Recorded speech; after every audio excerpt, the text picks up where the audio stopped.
as the head of human resource at SMFG India Home Finance Co Limited. And I'm pleased to say that in the 2 years that I led this role, we doubled the headcount. I think my last decade is my most cherished professional experience because they've shaped me into a strategic HR, served as a secretary to the NRC. And therefore, this position allowed me to delve deeper into the governance ecosystem.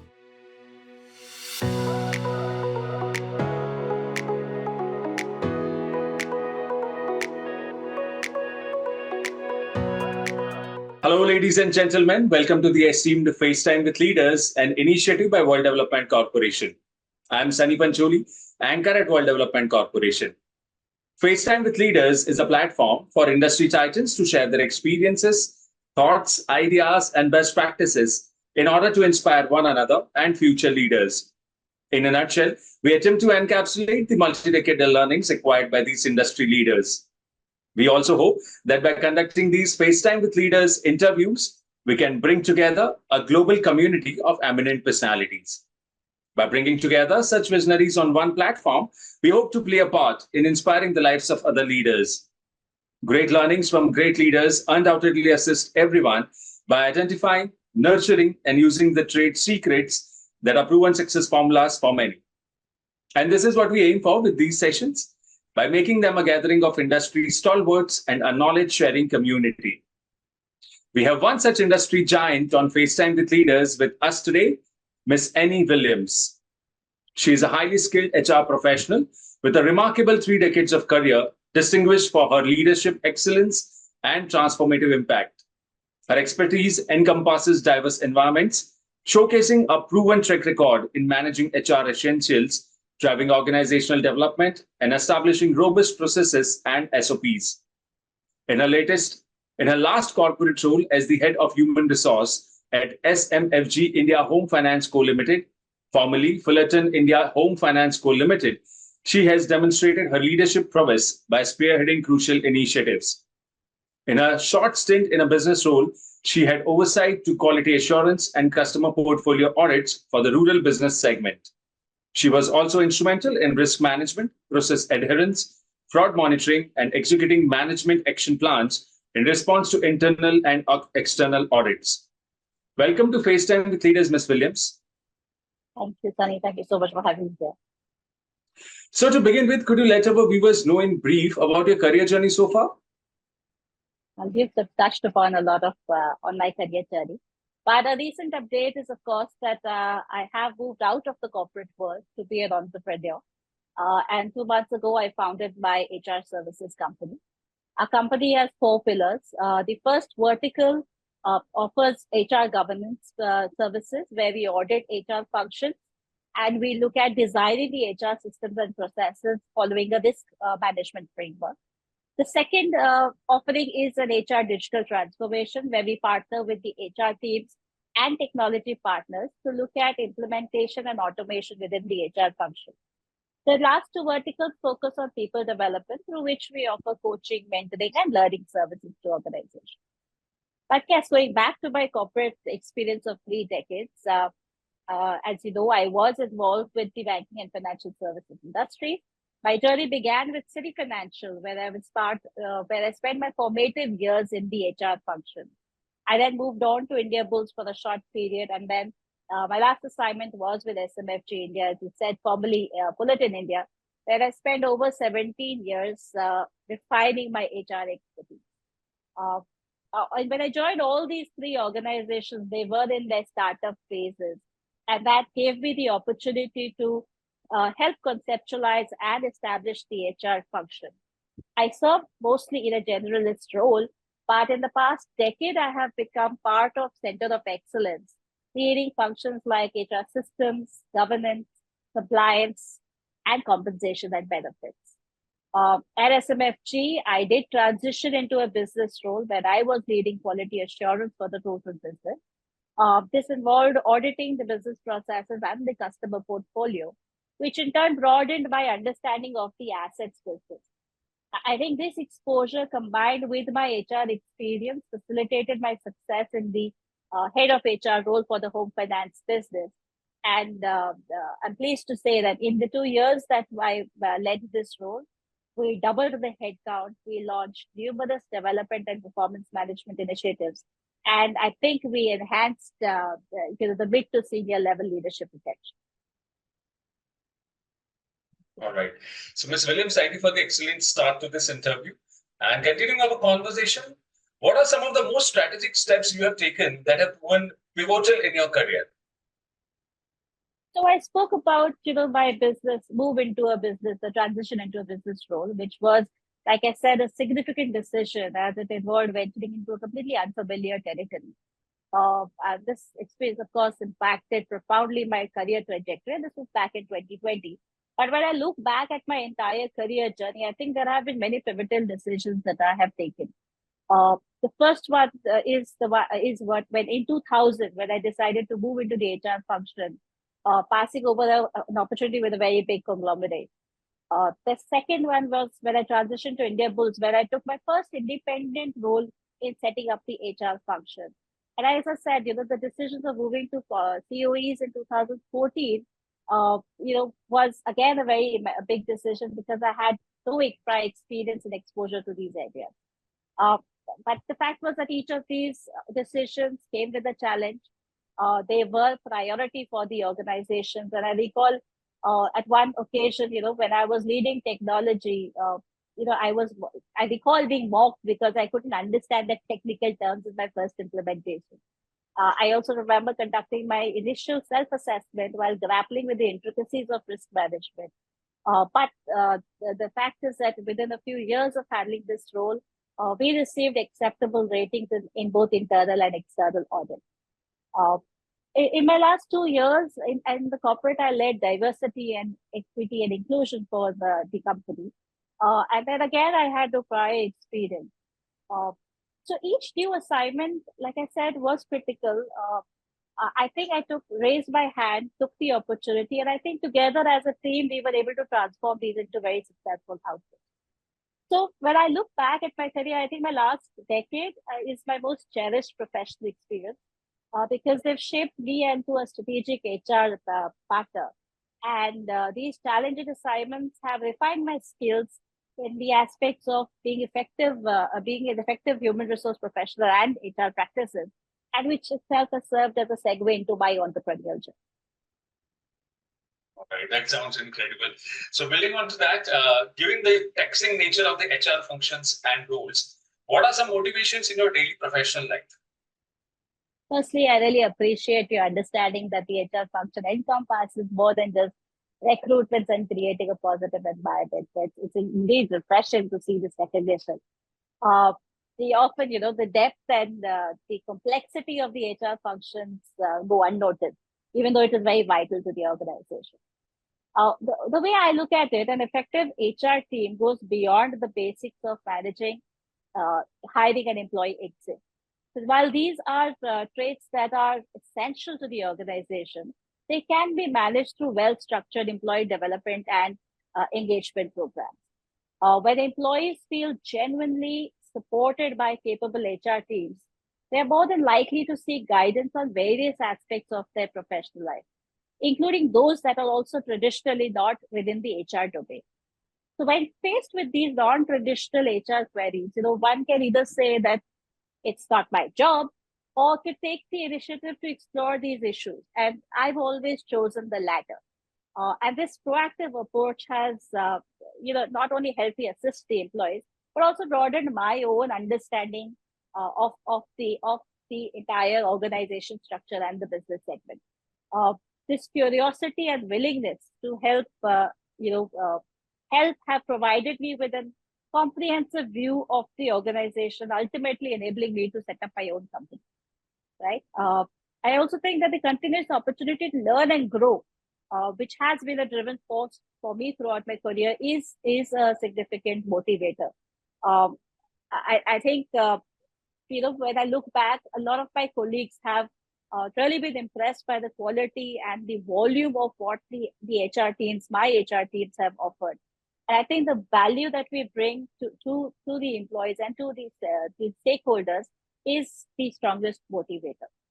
So in summary, I think this holistic view in HR has allowed me to build foundations of trust and equity with every organization with all my people. Okay. So moving forward, Ms. Williams, have you ever received the opportunity to spearhead ESG initiatives in the HR functions throughout your career? That is part A. And how and when did you develop an interest in corporate governance? So on your part A of the question, while I did not directly lead ESG, because this was part of the CSR unit in my previous organization, as the head of HR and as the head of Comp and Ben, I did play a pivotal role in terms of influencing the this function. So we were integral to the review, monitoring, and submission of all of the ESG the matrices. Like I said, I also led DEI, which also has a very significant component of ESG matrix, and that this reporting and monitoring looked at aligning our HR practices with a broader sustainability and ethical standards. On your second half of the question, I think my journey on the governance piece began in 2014 when I took on the responsibility of HR governance. And over this decade, I've amassed significant expertise in risk management, monitoring, and designing effective controls. These experiences have been instrumental in developing my robust understanding of the governance framework and their practical application. The foundations were further strengthened in 2021 during my tenure as head of compensation and benefits, where I was responsible for preparing comprehensive presentation and updates to the nomination and remuneration committee. These roles expanded my exposure to corporate governance, and particularly in relation to executive compensation and board evaluation. Of course, in my subsequent role as head of HR for SMFG Home Finance, I served as a secretary to the NRC, and therefore this position allowed me to delve deeper into the governance ecosystem, providing me with a holistic views of the intricacies that were involved in board appointment, separation, evaluation, and decisions regarding compensation for directors, key management personnel, and leadership teams. I think also importantly, operating within an NBFC, ensuring compliances with corporate governance as mandated by the RBI directives and by SEBI LODR, it was paramount for us to ensure these compliances. And I'm very happy to report that in my tenure, we upheld full compliances with no breaches or failures ever reflecting in our reporting, which is also reflective of a commitment of rigorous governance standards and ethical business practices. All right. So moving forward, as an ESG and corporate governance expert, what values do you bring to the table?